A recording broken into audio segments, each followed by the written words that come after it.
This podcast is a member of the Place to Be Nation family. Visit us at placetobenation.com, the only place to be in your pop culture world.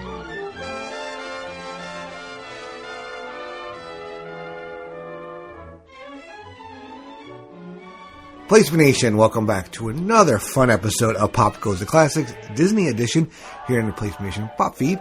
I am one of your co-hosts, Andy Atherton. Thank you for joining us tonight. Tonight we're going to going through a bunch of anthology films that featured many shorts, kind of similar to what we did on the last episode with Salud Amigos and Three Caballeros.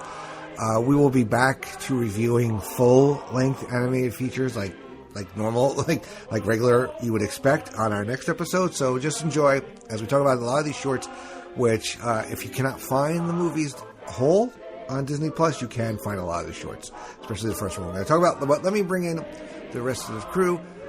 Joining me as well here is Miss Mirandia Berthold. Miranda, how are you? I am alive. Yes, that's always a plus. That's one of the. Right, I can verbalize that I am alive, and therefore I'm doing what you'd say. Okay. Yes, that's one of the requirements for being on a podcast. You have to be living. So, yes, I don't know. Do you have a good voice? Oh, that's true. So you could be non-living and have a great voice, and I'd probably hire you. All right, there you go. Box checked. All right, also joining us, the other part of our trio, Steve Riddle. Steve, how are you? Hey guys, I'm doing good. All right. How are things in your neck of the woods over in Arizona? Not too bad. The heat's starting to go down finally. It's getting a little, we're now seeing high 80s, low 90s here, as opposed to 100 degree, 110 degree days. Yeah. Well, in the Northeast, it's really becoming fall. We're just getting out of that period where it's like, I'm going to be cold one day, I'm going to be hot one day, I'm going to be cold one day, I'm going to be hot one day. You don't know what you should be wearing when you walk out the door. So luckily now it's starting to get into the cold and leaves are falling and rainy. But it's kind of like, I hate the cold as I mentioned quite well on the last episode. But it's also like I just want the weather to pick which way it's going to be. This indecision kills me.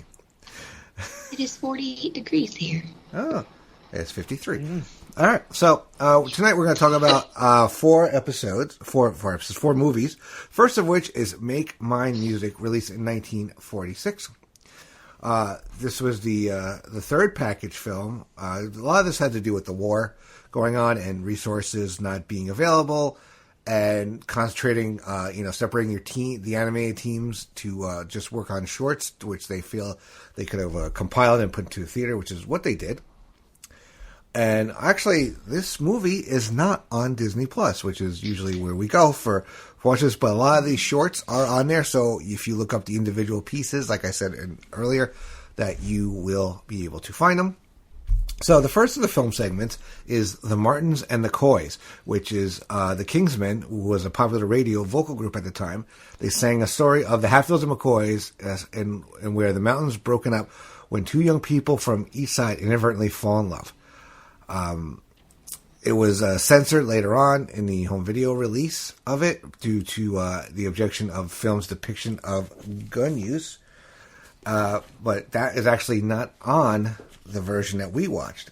So then we have Blue Bayou, which a segment that featured animation originally intended for Fantasia, using Claude Debussy's musical composition Clair de Lune from the suite Bergamesque. I don't know. It featured two egrets flying through the Everglades on a moonlit night.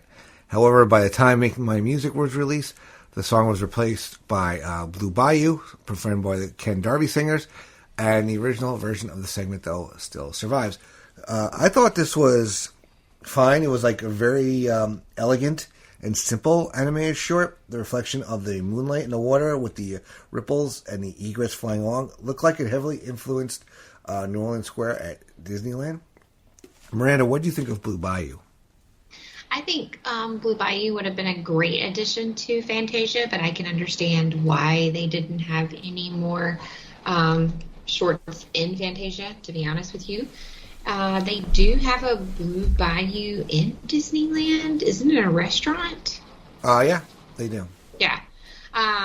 they do. They have like a Blue Bayou area in Disneyland. But overall, I thought that it was really cute. I thought it could have gone well into Fantasia, and I see why it was intended for that. Did you see, or did you guys see both versions with both like the two different songs? No, okay. I don't think I have. Yeah, I've only seen. Okay, I hadn't either, and so that was what I was going to say. Is I would like to see what the original was, because apparently the original song is really what was intended, and if I thought it was with the second song, I wonder how I'd feel hearing the Claude's version there. Yeah, Steve, what did you think of Blue Bayou? It was a fine segment. Like the guy, I've never seen the version of this I watched was the DVD version. So, I've probably never seen the original one as well. But it was fine for what it was. That's pretty much all I could say. It was fine. Yeah. Mm-hmm. Yeah, it's kind of a lot of these shorts are that's where we're gonna go. I mean, they are what they are. I mean, there's part of the. You could definitely see they didn't want this great animation to go to waste, so they repurposed it, which was fine. It's a nice way to start off. So then we got our next short is called All the Cats Join In, which is 2 sections. It's comprised of with Benny Goodman and his orchestra contributed to. Their music is played over visuals drawn by an animator's pencil as the action occurred. The scene portrayed teens in the 1940s being swept away by popular music. And it actually had featured some mild female nudity, which had been edited out on some versions. So I thought it was very period accurate. The teenage girl wearing a towel, and you can kind of see her bloomers. I really like the pencil drawing though part because Daffy Duck does do it a lot on his shorts, and there were some period issues again that wouldn't fly today in this short. The girl that was a little bit on the larger side doesn't get picked to dance with until she's slimmed down by the animation. So there's some issues there. But Steve, what did you think of this one? This All Cats Join In. Yeah, it was good. Like you said, definitely caught the period of teenagers at that time pretty well. The one kind of takeaway I take from it is the little sister of the teen who's getting ready to go out on the date, and she's like getting herself all dolled up, and it's like, does she really think she's gonna be able to go out with her sister? Yeah, it was, but it was just it was fine enough for what it was. That's really that's so much to it, and when I watched it, I almost kind of got a feeling of it feels like more. I kind of thought the teens felt more reminiscent of the 50s, even though we weren't in the 50s yet. But maybe it was just foreshadowing what was to come. Yeah, maybe that was the change. We were changing over from like the 30s and 40s into what was going to be the that time period. Miranda, what do you think of this short? All the Cats Join In. So I very much agree that it felt like it was more of the 50s. It was different. I don't remember seeing this before. So it was, I don't know, I found it on YouTube and I thought it was catchy, but it wasn't really like, oh, I liked that. I didn't hate it, but I was like, It's just a horrible description, but that's how I felt. It was a little more Warner Brothers-esque than Disney, in my opinion. It really felt like if you showed this to somebody, they would think it would be a Warner Brothers short. Not really a Disney short, per se. Just based on the animation. And then we have a really short segment called Without You, which is a ballad of lost love, sung by Andy Russell. I really didn't have many notes for this. I mean, the rain on the window animation, I thought was really well made. I mean, it's like one of those, it's kind of like the opening one. It's like, it's nice. It's a nice, beautifully animated sequence, but not much to it besides, kind of like a little feast for your senses, if you will. Steve, you have any thoughts on this Without You short segment? No, I think you pretty much said it. It is interesting, and we'll talk about it as we go along, but because for such a and this kind of applies for the next films the other films we'll talk about. For such nondescript films, they went out of their way to get some pretty big names for the time period to be in these films. I mean, you got Andy Russell here, Benny Goodman, obviously Sterling Holloway will return. We'll talk about him, and we'll talk about later the Andrews sisters and Dinah Shore, and this is some pretty big names for these films when they're not we don't think of them as major films, but at the same time they managed to pull out some big stars for the time. Yeah. Miranda, do you have any thoughts on this part? Not really. It was just a really cool little segment. I mean, some of these are what they are, just like really cool little segments, and not really much more to say about them, if that makes any sense. Yeah. And then we move on to Casey at the Bat, which is a segment that features Jerry Colonna reciting the poem that is titled Casey at the Bat by Ernest Thayer, about an arrogant baseball player whose cockiness was his undoing. A few moments are exaggerated or altered as music is added. This is a legendary story that, is often performed live. I remember Tug McGraw, seeing a video of him doing it. And then, sorry, I apologize. My dog decides to scratch himself while I'm talking. If you hear that. In a lot of caricatures of different archetypes. You have your heavy set, you have your dumb looking guy, you have a guy sleeping at the game.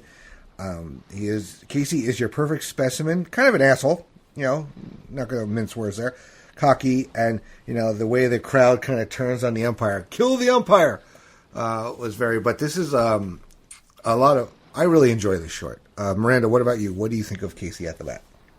This is one that I did remember, and I really liked this one as well. There's actually a sequel cartoon, if I remember correctly, Casey Bats Again, and I didn't really remember that one, but I'm pretty sure you could YouTube it or something if you were interested. But I really have always enjoyed this one. Yeah. Steve, what do you think of Casey at the Bat? Yeah, this was definitely one of the better shorts of this film. Obviously, most people probably are familiar with the story. Obviously, we all, anyone who's a baseball fan knows would know of baseball players that are similar to Casey, like overconfident, over arrogant, cocky, and they end up not being worth what they're what they think they are. And it's always funny how the Casey he intentionally gets 2 strikes and the crowd wants to kill the umpire even though it's Casey's fight. It's Casey's own fault. It's the only other version of this of Casey at the Bat that I really remember was I don't know if you guys remember when Tiny Toon Adventures did their own version of it with Buster as Casey. Oh. Except they did basically it was the same thing with Buster as Casey, but instead of him striking out, he hits a home run. So obviously they changed it up a little bit, but yeah, it was definitely probably for me the third best short in the film behind 2 other ones which we'll get to. Mm-hmm. Yeah. I completely agree with you there. There was no joy in Mudville. Mighty Casey has struck out. So then we have another short piece that's kind of like a bridge, I guess you want to say, 2 silhouettes, which features 2 rotoscope live-action ballet dancers moving in silhouette with animated backgrounds and characters. Dinah Shore has sung the title song. You guys have any thoughts on this interlude? I mean, it was really just... an interesting mix of live-action animation. Again, it's one of those. It's nice. Nothing to really write home about. I'd agree with that statement. Yeah, I agree. Mm-hmm.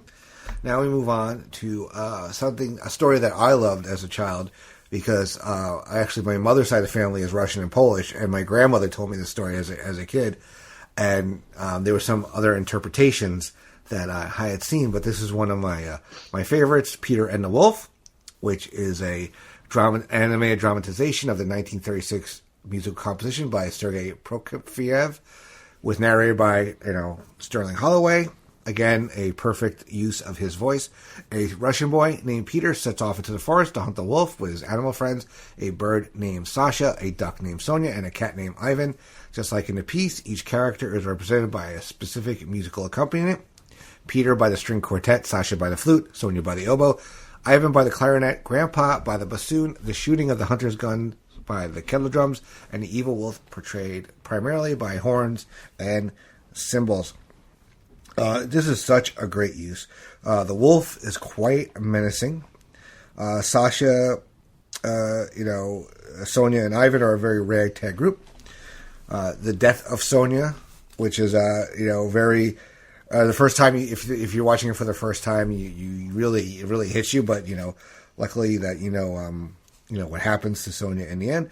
The three hunters, the heavy set one, the tall one, the short one, and Peter getting extremely lucky.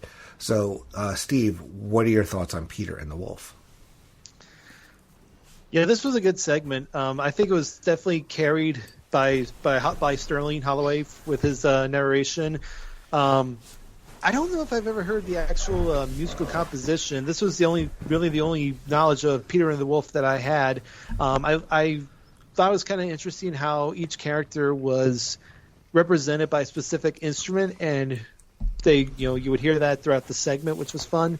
I love how Peter, is he's like this.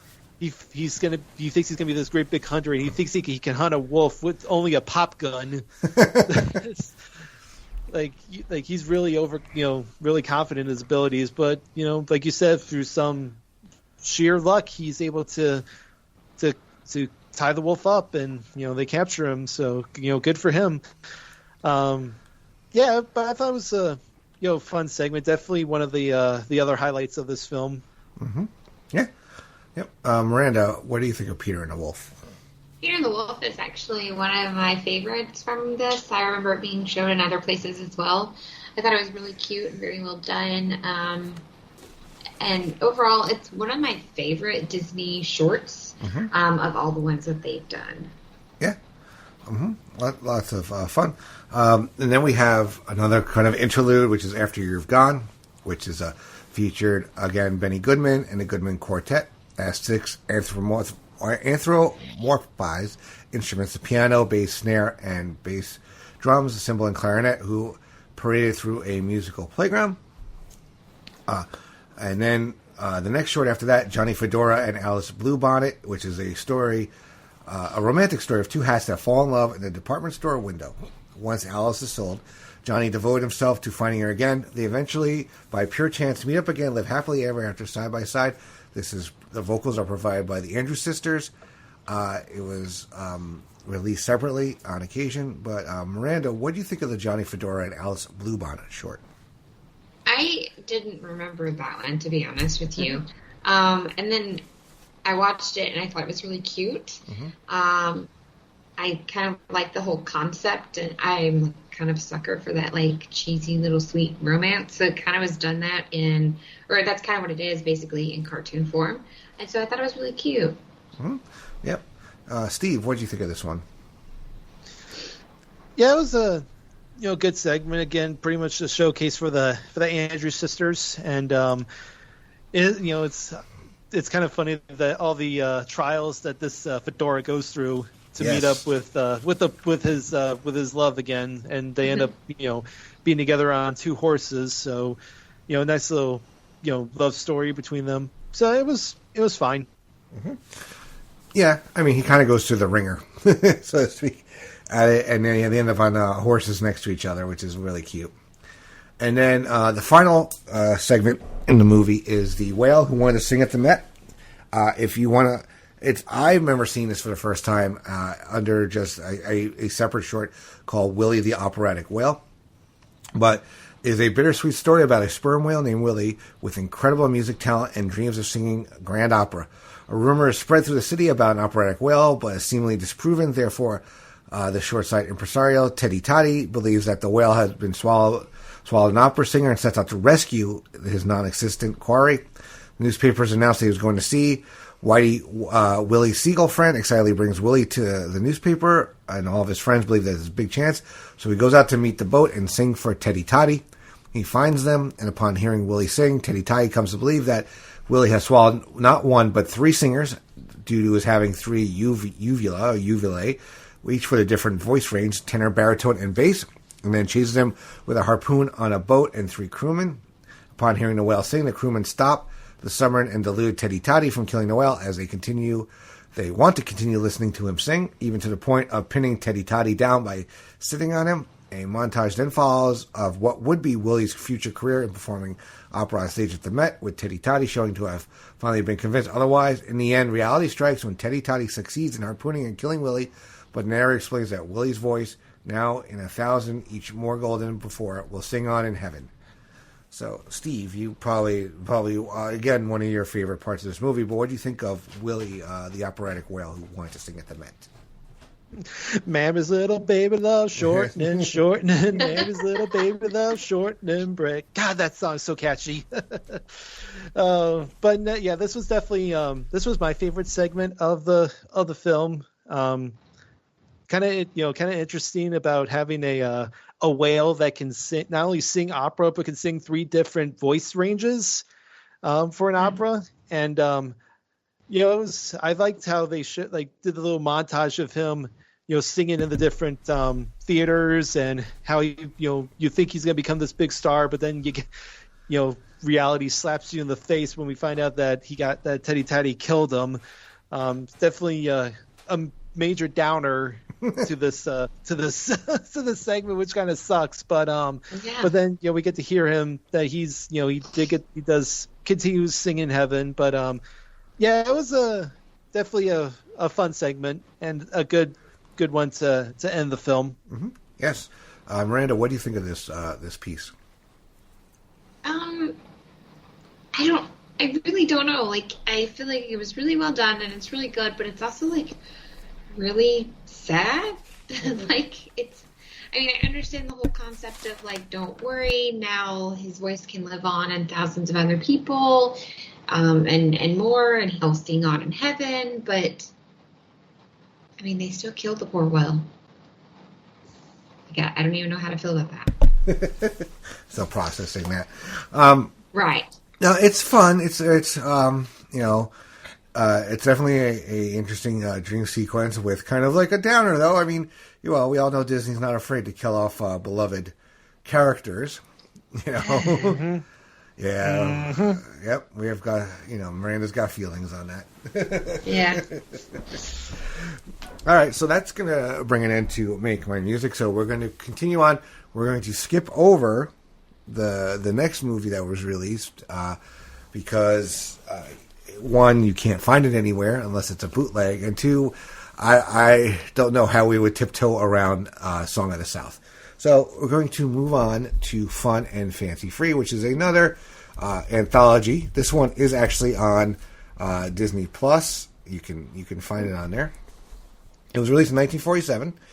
It's a compilation of two stories, first which Bongo, hosted by Jiminy Cricket and narrated by Dinah Shore. And then later on, it's Mickey and the Beanstalk, which is narrated by Edgar Bergen, which is a retelling of Jack and the Beanstalk featuring Mickey, Donald, and Goofy. But so Miranda, what are your thoughts on seeing Fun and Fancy Free for the first time and since? I watched it as a kid, and I remember Mickey and the Beanstalk more than I do Bongo.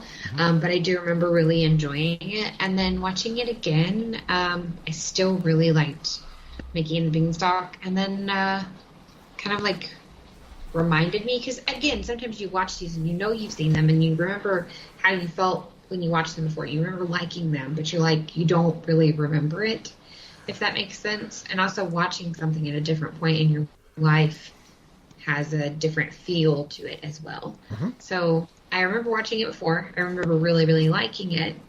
And then watching it now, I still enjoyed it, just in a different manner. Yeah. Mm-hmm. Steve, what are your opening thoughts on Fun and Fancy Free? Yeah, this was another one that I don't recall ever seeing before. I might have, again, it's one of those things where I think I might have seen the Mickey and the Beanstalk in passing, but never have no full memories of it. So some of the other some of these other films, this was was seeing this for the first time when I was doing my review of it. Mm-hmm. All right. So then, we get Jiminy Cricket, who returns, as well as I believe it's Cleo, the fish from Pinocchio, as well, is in the scene. But those toys are kind of miserable looking. The doll and the stuffed bear, in my opinion. So then the story is Bongo, who longs for freedom, he is a circus bear. He is raised in captivity and is praised for his performances, but is poorly treated once he is off stage.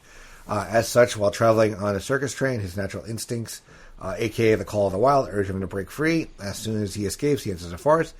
And a day passes before his idealistic assessment of his new living situation has been emotionally shattered, and he experiences some hard conditions. My thoughts were was this the same circus that Dumbo was in? It seemed like, with, I don't know if Chip and Dale had been out, but thinking maybe those were the precursors, and trying to sleep outside. Bongo seemed to be pampered, hadn't been, he wasn't used to it. Then we get Lockjaw, the village bear, the villain bear, trying to figure out, what these bears are doing. Why doesn't they band together against him? Because they think he might have been a humper. And it's almost like watching lumberjack games, in my opinion. Steve, what do you think of Bongo the Short as its own? Yeah, it was good. It's funny. I didn't even think about that at first, but it would have been kind of cool if we did get a little a Dumbo cameo appearance when Bongo's in the circus. That would have been kind of fun. But yeah, it was kind of interesting seeing him be in a wanting to be in the wild, and then he finally gets his wish, and he realizes it's not like he had thought it would, and seeing him and Lulu Bell start to fall in love, and then he has to essentially battle Lumpjaw for her affections. And at first he doesn't realize that when she slaps him, that's a sign of affection. He thinks that she hates him all of a sudden. And then they do this, even to the point that they do this whole big song and dance, where they talk about how when bears are in love, they say it with a slap.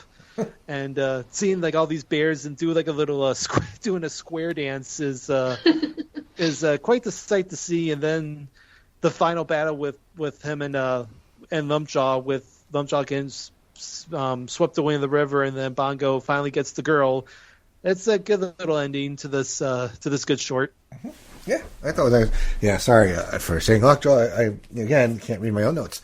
Miranda, what were your thoughts on Bongo? I pretty much agree with everything that Steve said. I liked how it was done. I thought it was a very good short, very well done short.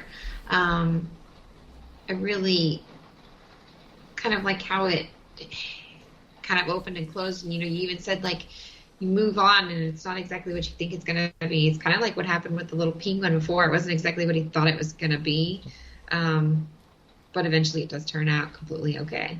Mm-hmm.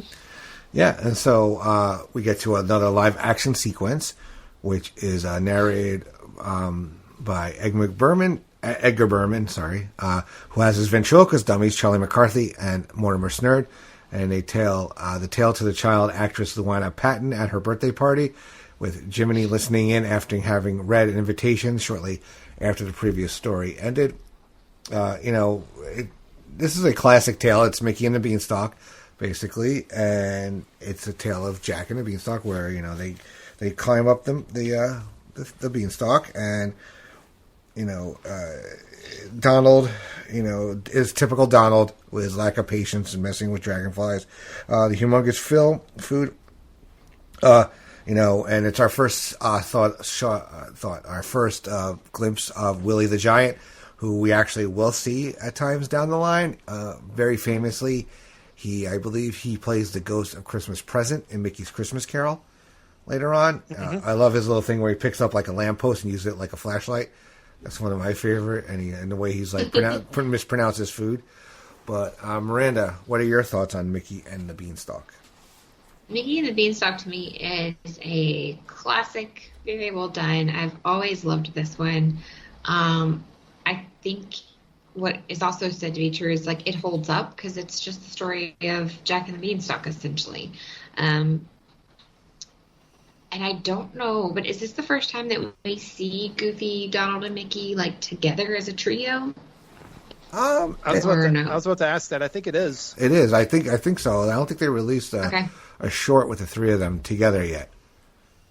I didn't think so either. So this is kind of the first time that we get that, and you're going to get a lot of that as the time goes on, and they turn out to be like a great little trio of friends.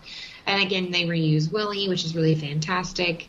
And I mean, if you know the story of Jack and the Beanstalk, you kind of already know what happens, but you get this sense of humor that comes with the trio that we've mentioned here, and you kind of get those extra little things that like Disney would throw in. So overall, it is one of my favorite shorts. I think it's very well done. And there were some alternate versions that I don't know if they're available or how you would see them, but I think it would be cool to see how those were as well. Okay. Steve, what are your thoughts on Mickey and the Beanstalk? Yeah, this was I enjoyed this segment a lot. I was reading up on it, and it was saying how during this time Disney felt that Mickey was not as popular as he once was, so they started incorporating him into these little shorts like this one. And they mentioned about how he was in Fantasia, and it also says that apparently this was supposed to be part of another film that we'll obviously talk about later. It was supposed to be originally. It was supposed to be with Wind of the Willows, and not with Bongo. So it would have been interesting to see how that pairing would have turned out. But as a whole, I thought it was good. Like I said, cool seeing Mickey, Donald, and Goofy together. Donald going cabin fever crazy when they have no more food, and the scene where he and Goofy start singing about like all the various foods they're going to eat. And then Mickey comes and says that he still, traded the cow for magic beans, and Donald flips out again, and they go up to the castle and they see the giant food, and of course you have to have Goofy trying to chase his hat on that big Jello mold, which was a trip in itself. And then they end up. It's kind of funny because it's like they try to portray Willie as this gentle giant, but at the same time he also has a temper. And he ends up, chasing them around and tries to, chase after them. And they end up, we know how the story ends. They cut the beanstalk down and the giant falls, and he falls seemingly to his death. But then in the end, we see he has survived and he's made it to the real world where he's trying to find Mickey in Hollywood, which is kind of an interesting sight. But as a whole, it was a fun, short to be coupled together with Bongo. Mm-hmm. Oh yeah, it's tremendous. It's one of those I would definitely highly suggest you seek it out if you're a fan of the three of them, especially when they're together. It's a lot of fun, and I really love about the end that you mentioned, the Brown Derby, the Chinese Theater, the Trocadero. I mean, this is all. It kind of looks like the studios in Florida, because they have replicas of a lot of those places, and you can definitely tell Walt had an affinity for California. When he first gets out there and tries to recreate that in films quite often. So that's going to bring an end, though, to Fun and Fancy Free and the end to the first segment here on Pop Goes the Classics Disney. But stick around. We have two more movies to talk about with Mirandia Berthold and Steve Riddle. I am Andy Atherton. Stick around. We'll be right back. Don't let my troubles trouble me. Don't cross a bridge or peek round the corner until you're there. Just learn to smile, and in a while you'll find trouble's a bubble of air. Get a happy-go-lucky feeling.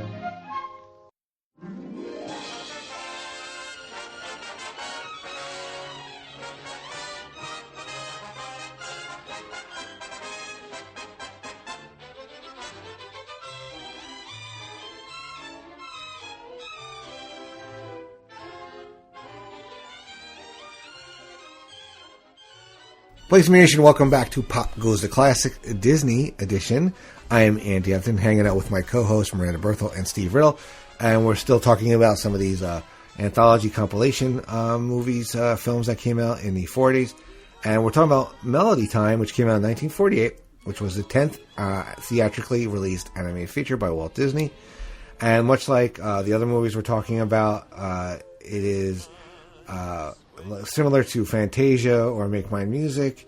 This is actually more following in the steps of Saludos Amigos and Fun and Fancy Free, where it's a mixture of animation and live action. So let's just jump into it. So we have the first feature, which is Once Upon a Wintertime, which features Frances Langford singing the title song about two romantic young lovers on a winter's day in the late 1800s. December, named Jenny and Joe. Joe shows off on the ice for his lover Jenny, and near tragedy and timely rescue ensues. It's intertwined with a similar rabbit couple, going through the same things as well. It was released theatrically as an individual short, and then clips from the end of the short showing a horse-drawn sleigh are featured in Disney's very many Merry Christmas songs. So, Miranda, what do you think of Once Upon a Wintertime?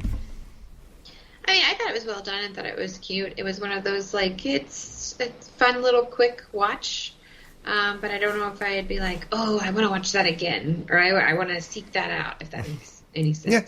No, again, like we talked about with a few others, it's a beautifully animated piece, but it's like kind of like, if it's on, I'll watch it, but I'm not going to seek it out kind of thing. But there's nothing wrong with it. Steve, what do you think of Once Upon a Wintertime? Yeah, kind of echo Miranda. It was fine for what it was. That's just a quick little piece to kind of start the film off, knowing that the more memorable pieces are going to be coming later. So this was just a decent way to start the film. Mm-hmm. All right. And then we move on to Bumble Boogie. The segment presents a surrealistic battle for a solitary bumblebee as he tries to ward off a visual and musical frenzy.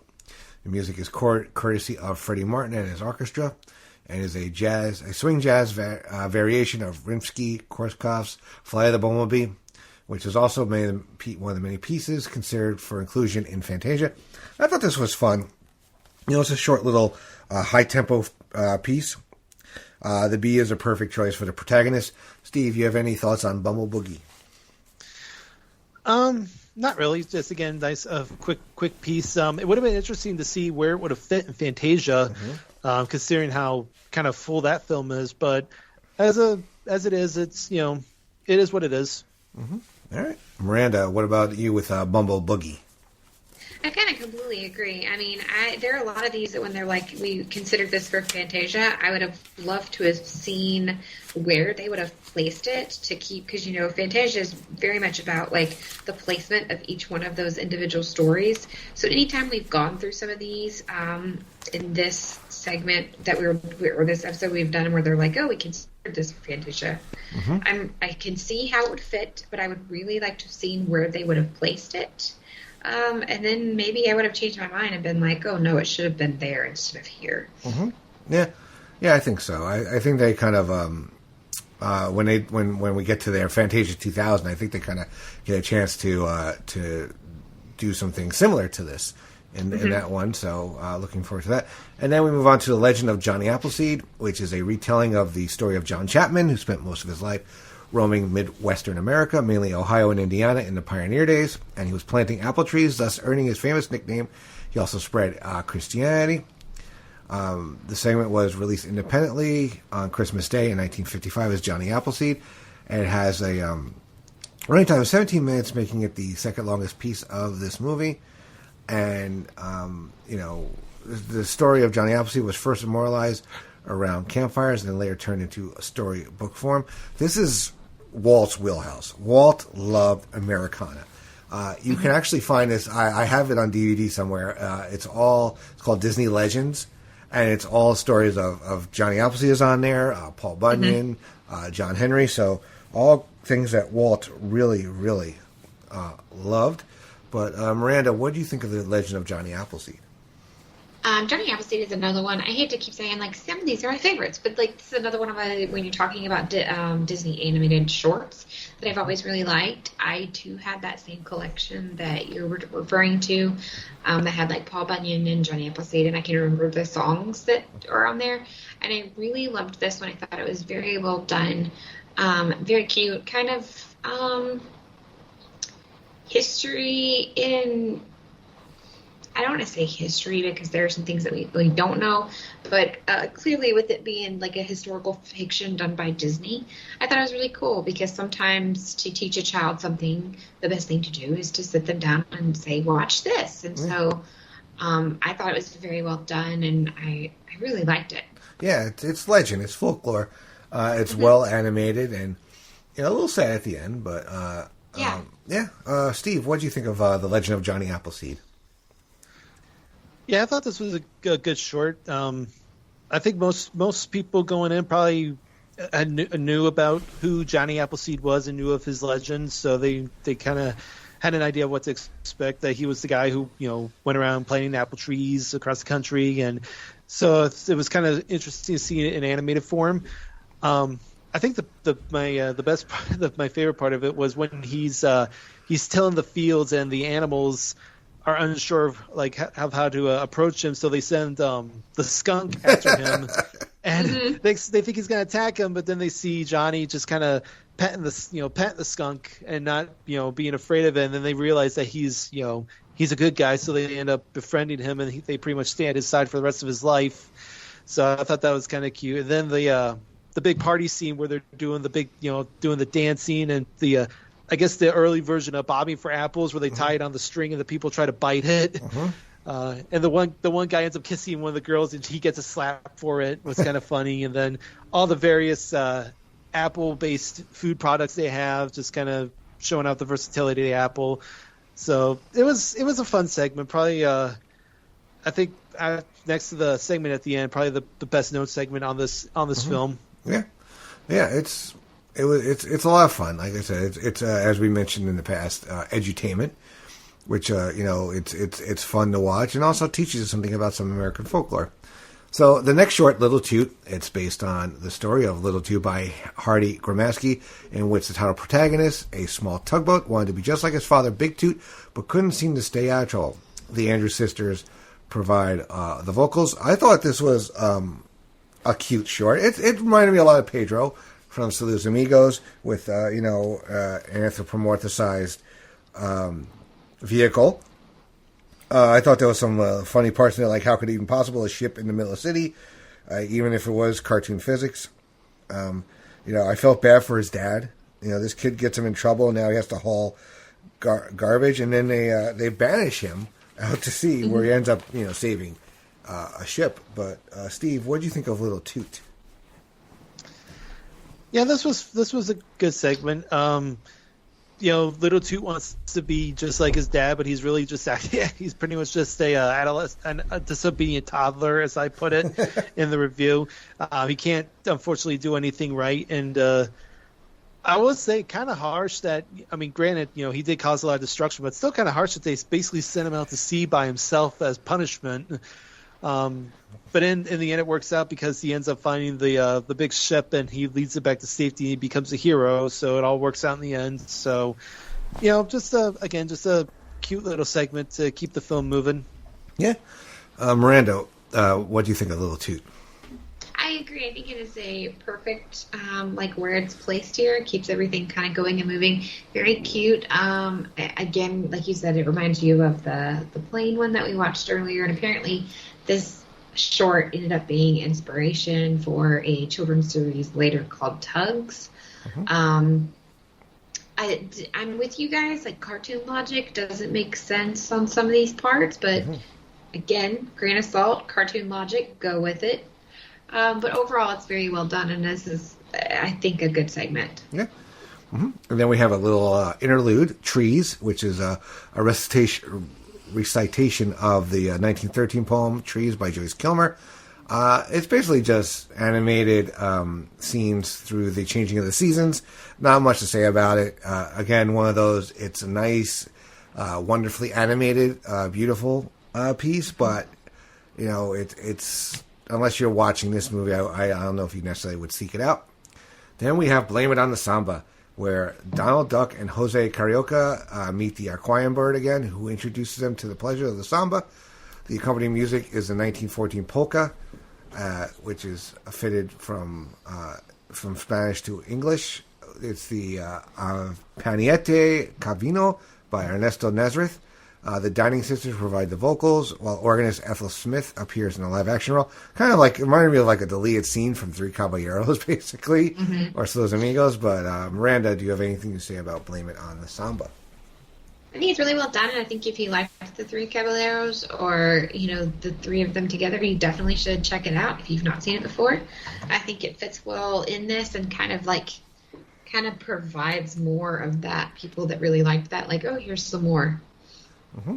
Steve, did you enjoy Blame It on the Samba? Yeah, it was good. Nice. It was kind of cool seeing Donald and Jose again. Even though you have to think of the logistics, because in Los Amigos, it's Jose who introduces Donald to the samba, and yet here they act like Jose is unaware of it, and it's the bird that introduces them to the samba. So kind of weird there. And is it just me, or does it seem like we always have to have a live action actress appearing with Donald? Because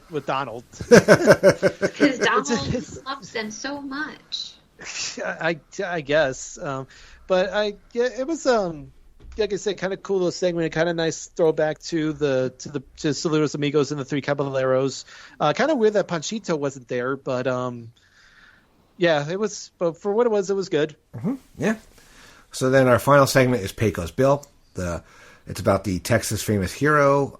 He was raised by coyotes, similar to how Mowgli was raised by wolves in Jungle Book, and later became the biggest and best cowboy that ever lived. It featured his horse Widowmaker and recounts the ill-fated romance between Bill and a beautiful cowgirl named Slewfoot Sue, whom he falls in love with, love at first sight. The retelling features Roy Rogers, Bob Nolan Trigger, as well as Bobby Driscoll and Luana Patton, who had appeared. Luana had appeared in the last movie, which was Fun and Fancy Free. This is a fun. Again, it's the Walt's Wheelhouse, Americana. There's gunplay, smoking, and they call the Indians at one point Redskins, which happens to be a no-no because a whole football team had to change its name. So, Steve, what were your thoughts on Pecos Bill, though? I thought it was again a fun segment, kind of showing off one of the legends of Americana. I liked how. I thought it was interesting seeing Roy Rogers in it because I had never seen him in anything before, so it was cool seeing him. Just kind of showing off Pecos's life and the over exaggeration of some of his actions and how he grew up the way he did, and him eventually meeting Sue, and how his horse got jealous of it, so he ended up kind of unintentionally being the cause of what ended up happening to her. And it was again a fun segment, kind of like you said, showing off Disney's love of Americana, and it was a nice little close out to this film. Mm-hmm. All right, Miranda, what are your thoughts on Pecos Bill? I agree that it was the perfect closeout to this film. It just seems to fit really well with the other segments. I like that you see a lot of Walt in this, that whole Americana. There was a lot that they decided to completely remove from this or cut after the fact. A lot of the smoking, him rolling his own cigarette, which is not uncommon at that time. And even now, in certain parts of agriculture, it's not uncommon for someone to roll their own cigarette. They even edited out him fighting with the natives, and so it's strange. I want to say it's a very well done one because I feel like it is. It's like a nod to Americana that he loved. It's that nod to Americana that most of us love, but there are parts that were removed, so that's kind of and I think overall something that we have to consider is a lot of these were kind of told based on the time that you would tell them. So things are going to be different as we're kind of going through these as well. Yeah. So that wraps up Melody Time. And now we're going to move on to 1949's The Adventure of Ichabod and Mr. Toad. This is the last of the packaged movies that came out. This is the 11th overall release by Animated Studios. But, coming the next year, we get back to full-length animated features. Actually, we don't see another one until 1977, which we will get to. And the two portions are separated, actually, as televised as part of the Disneyland television series, and then marketed later. I think this is actually the first time I've actually watched this, because I've seen them both numerous times on their own. But this is the first time I think I watched it all together. The first segment is narrated by Basil Rathbone. It's based on The Wind in the Willows, which is a 1908 book by Kenneth Grahame, set in and around London, England. The protagonist, J. Thaddeus Toad, Esquire, is introduced as an incurable adventurer who never counted the cost. As the story's one disturbing element, though, he is a wealthy proprietor of Toad Hall Estate. Toad's adventures and positive mania for fads have brought him to the brink of bankruptcy. As a last resort, Toad's friend, Angus McBadger, volunteers as Toad's bookkeeper to help Toad keep his estate, which is a source of pride in the community. So basically, Toad is a philanthropist play, but he's like Tony Stark, but without the Iron Man stuff, and he's kind of like just a fool kind of thing, and he's kind of a jerk, I think. Cyril, the horse, doesn't seem like a good influence.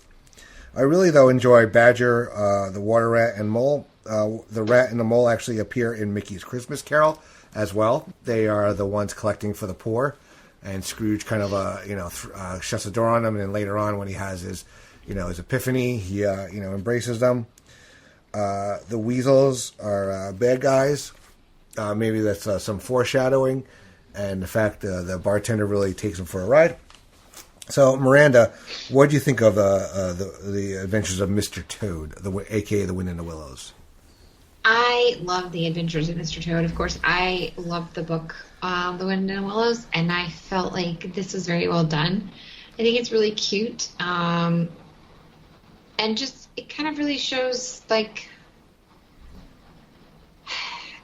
how I'm trying to get it out. My brain is just like not producing words. Mm-hmm.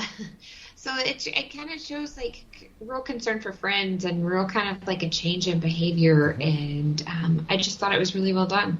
Yeah, it's very British too, because it is because Toad a musical, and Cyril's got hey governor kind of a voice there, and the jailbreak is a lot of fun. That's a good sequence. Steve, what do you think of The Wind in the Willows? So, of the 6 films we talked about, this one was definitely my favorite of the 6, and this was one of the reasons I really enjoyed this. I'd heard of Wind in the Willows. I never read it, but I do remember hearing about it, and I thought this was really well done. I thought the characters were really well done, and like the story was good. I always find it funny how they have these like animated films where animals are alive and can speak and they interact with humans and nobody like raises an eyebrow to it. It's just kind of funny how that always happens. But yeah, it's kind of funny seeing Toad go through these different manias, and his friends are the unfortunate victims of it, even though they try to help him and they care about him. And how we see Toad sells his own home for a car, and then he gets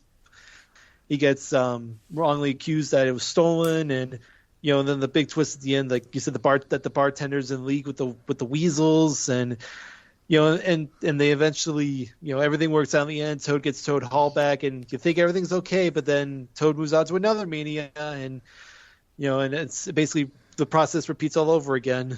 But but it was definitely fun, and I wonder if because I was reading about it, it said that Walt had wanted to do a adaptation of The Wind in the Willows since the 1930s. And I wonder if there was ever a possibility that he was going to do it as like a standalone and not as part of, coupled with another short. Mm-hmm. So that would have been kind of interesting to see. But as it was really good. Yeah. Oh yeah, it's fun, and we'll talk about it a little more when we do our wrap up talking about the parks. So then the other half is narrated by Bing Crosby, and it is The Legend of Sleepy Hollow, which is a Washington Irving story. Introduces, it's fun. It's Ichabod is a lanky, superstitious yet charming dandy who arrives in Sleepy Hollow, New York, a small village outside of Tarrytown that is renowned for its ghostly hauntings. He is a new schoolmaster. Despite his odd behavior, appearance, and effeminate mannerisms, Ichabod soon wins the heart of the village women and forms good friendships with his students. Brom Bones, the roguish town hero, does his best to bully Ichabod. However, he is very good at ignoring these taunts and continues to interact with the townspeople. One day, Ichabod meets and falls in love with Katrina, the beautiful daughter of wealthy Baltus Van Tassel, and Brom's unofficial fiance. Despite being obsessed with Katrina's beauty, Ichabod merely desires her for her family's money. Himself, Brom, who had never been challenged like this, proceeds to compete with the schoolmaster, but Ichabod wins Katrina over every opportunity. Unbeknownst to both men, Katrina is only using Ichabod to make Brom jealous and force him to try harder for her affections. And then it moves on to a Halloween party where, Brahms continues to try to, get one over on Ichabod, and he ends up riding home. He hears the legend, though, of the Headless Horseman, who supposedly travels the woods on Halloween each year, searching for a living head to replace the one he had lost. The only way to escape the ghost is to cross a covered bridge. Everyone else, including Katrina, find the song amusing, while Ichabod starts to fear for his life. And of course, you know what happens. Ichabod is on his way home and comes across the Headless Horseman. And, a chase ensues, and he ends up getting across the bridge. Ichabod's hat is found the next day next to a shower jack-o'-lantern, but he's nowhere to be found. Sometime later, Brom takes Katrina as his wife. Rumors begin to spread that Ichabod is still alive, married to a wealthy widow in a distant county with all the children who look like him. However, the superstitious people of Sleepy Hollow insist that he has been spirited away by the Headless Horseman. So, Steve, what are your thoughts on The Legend of Sleepy Hollow?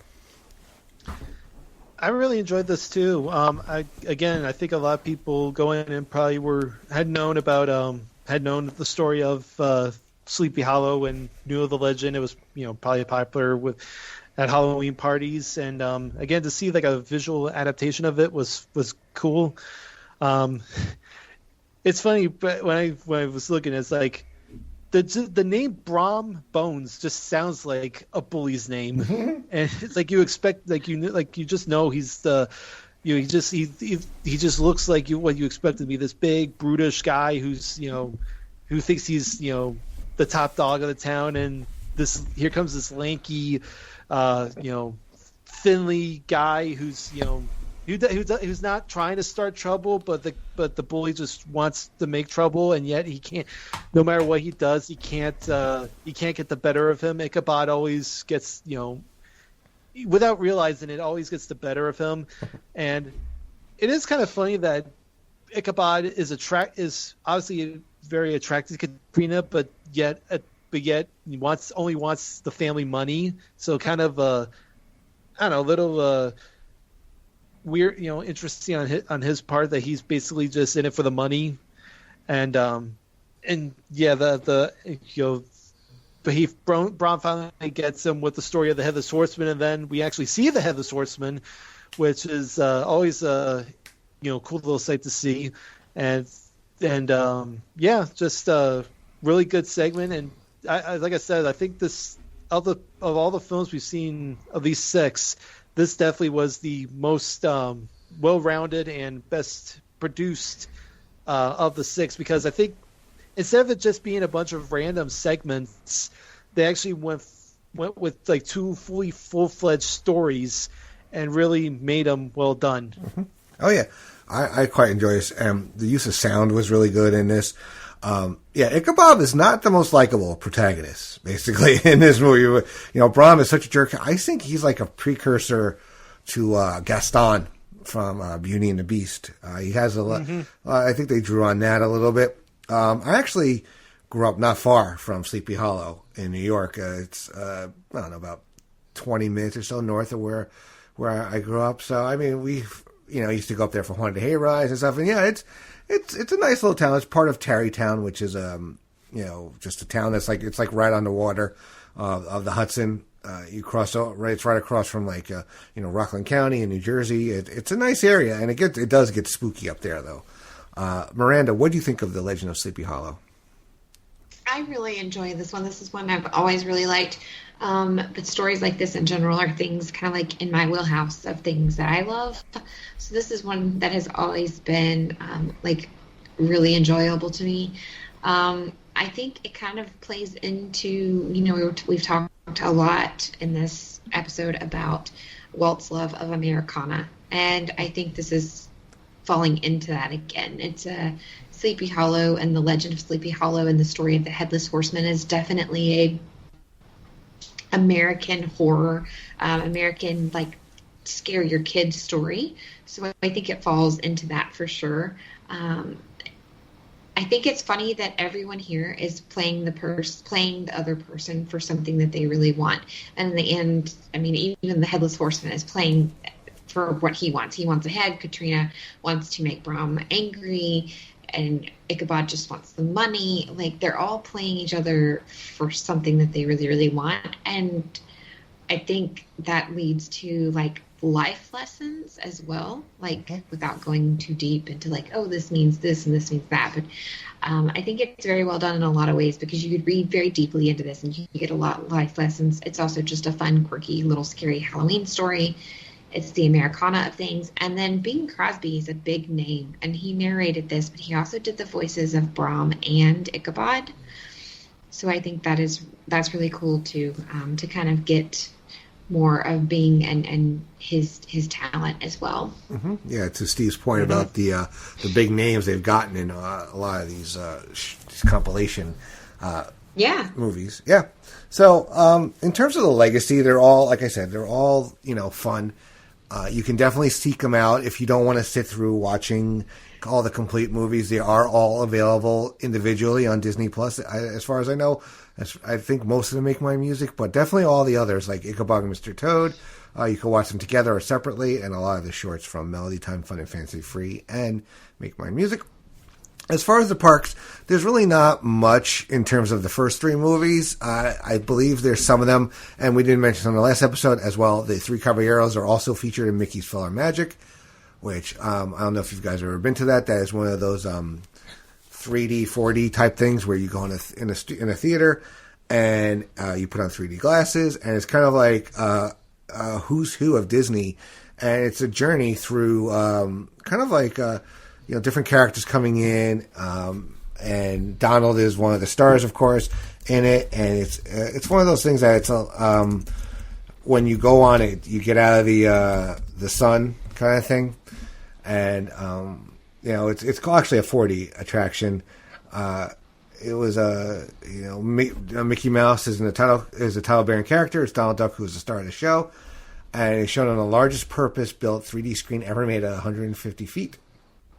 I would definitely recommend seeking it out, though. I think you do get wet at one point in the movie, in the thing. But if you're a fan of Disney animation and 4D rides or attractions, I would highly seek it out.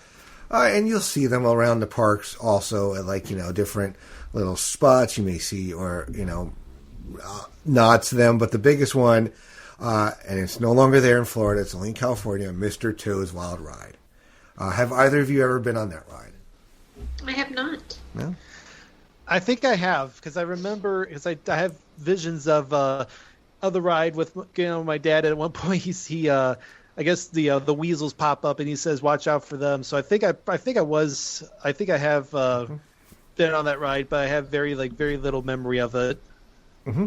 Yeah, it's actually kind of scary for little kids, because at one point, you go into hell. There's devils in there, and I remember going on as a kid, the scene where the train comes at you, and it's just really it's only the light above your head, but it's kind of scary. So then they got rid of it, and they replaced it with the Many Adventures of Winnie the Pooh. There isn't an homage to it though, where you have Toad handing the deed over to Owl. It's you could see it painted on the wall. I can't exactly remember where it was. I remember I did find it. The app lied last time I was in Disney World, and my kids were not happy with me for waiting 45 minutes for Many Adventures of Winnie the Pooh, because we got out and both of them looked at me and go, that was it. So, but yeah, definitely seek that out. If you are in California, Mr. Toad's Wild Ride is still out there. So check it out. So that's going to bring it in to Pop Goes the Classics. Like I said, this is our last episode talking about these compilation ones. And Miranda, do you want to tell everybody what our next episode will be? You think it's okay? Yeah. I know. Well, I was trying to leave suspense there. It didn't work out for me this time. Oh. Yeah, I can tell them about the next one. So the next one is, like Andy has said, it's going back into the full-length feature films that Disney is well known for. And our next one is Cinderella. A great story. Cinderella. Yes. We're going to gush over that, especially Miranda. But it's going to be a lot of fun. But, let's before we go, let's tell everybody what else we have going on here on various podcast feeds, social media. Steve, what do you have to direct people to? Well, you can find me over at placebnation.com. I have a couple of normal articles going on there. Of course, my wonderful reviews of Disney, where I'm basically doing the written versions of what we do, where we review the films.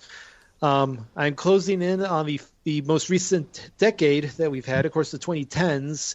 So that means we're getting down to the very end. We're getting close to the last couple of films of the canon. It's kind of sad because it's been a fun journey going back and watching all these films. A lot of them I've never seen before, or I had only seen once or twice. Obviously, a lot of them personal favorites of mine. Kind of going back and watching them, and it's been a lot of fun doing this. It's been a great journey. I also have the Vintage Vault previewing which comes out on the day of the Place to Be podcast, where Scott and Justin are looking at are reviewing the class WWF shows. Basically what I do is I take a match from the show they're watching and I review it myself and kind of give my own little take on it. And then I also have the box office reports, which of course I go back 10 years to the current month and look at the box numbers from that specific month. So around this time should be the newest one, which is October 2010. So you can look at that. And other than that, you can, I'm on Facebook if you want to find me there. Pop in periodically. Other than that, that's pretty much all I got going on. All right, cool. Miranda, what else do you have going on out there in podcast or social media form? Social media form, I can always be found over on Instagram, either through Geek and Sassy, Telly&T, or just my personal Instagram, which is linked to both of those. Of course, new episodes of Telly&T and Geek and Sassy coming soon, possibly even more Laugh-In Theater, which you can hear me on frequently, usually with Andy, but maybe some new people coming up. All right. Yeah. All right, cool. As for me, like I said, Laugh-In Theater is one of my shows. Great Debate, Mackie Mount Rushmore, and Blockbuster Rewind, all great shows here on the Place Nation Pop feed. Over on the wrestling feed, I have Great Debate Wrestling and Evolution. Also, check out all the great shows on the Place Nation Wrestling Network. Great podcast. Check out The Jenny Position, another great podcast feed featuring Geek and Sassy, Talking Pop, The Journey Through Infinity, much, much more, and well as the North-South Connection featuring Extreme Three-Way Dance, No Holds Barred, Monday Wrestling Warzone, lots of great stuff. So This Week in the NFL, all fun things going on over there. Also, if you are a person who thinks they know a lot about trivia, we have a game show pod coming soon. We're going to be taping in January, so keep an eye out for a casting call for PTBN Trivia Night. We're going to have themed episodes, and if you win an episode, you make it to the semis. You win the semis, you make it to the finals, and then you will be crowned first ever PTBN Trivia Night Grand Champion. So check out that. So look for us at PlaceMation.com, all on Facebook. We have several pages out there for all the pods and feeds, and just keep plugging along, and hope everybody's doing well, keeping up with what's going on in the world. But I want to say a big thank you to Steve and Miranda for once again getting together and discussing one of my favorite subjects, Disney movies. And all right, so until then, until the next episode, though, we'll see you and take care, everybody. Bye.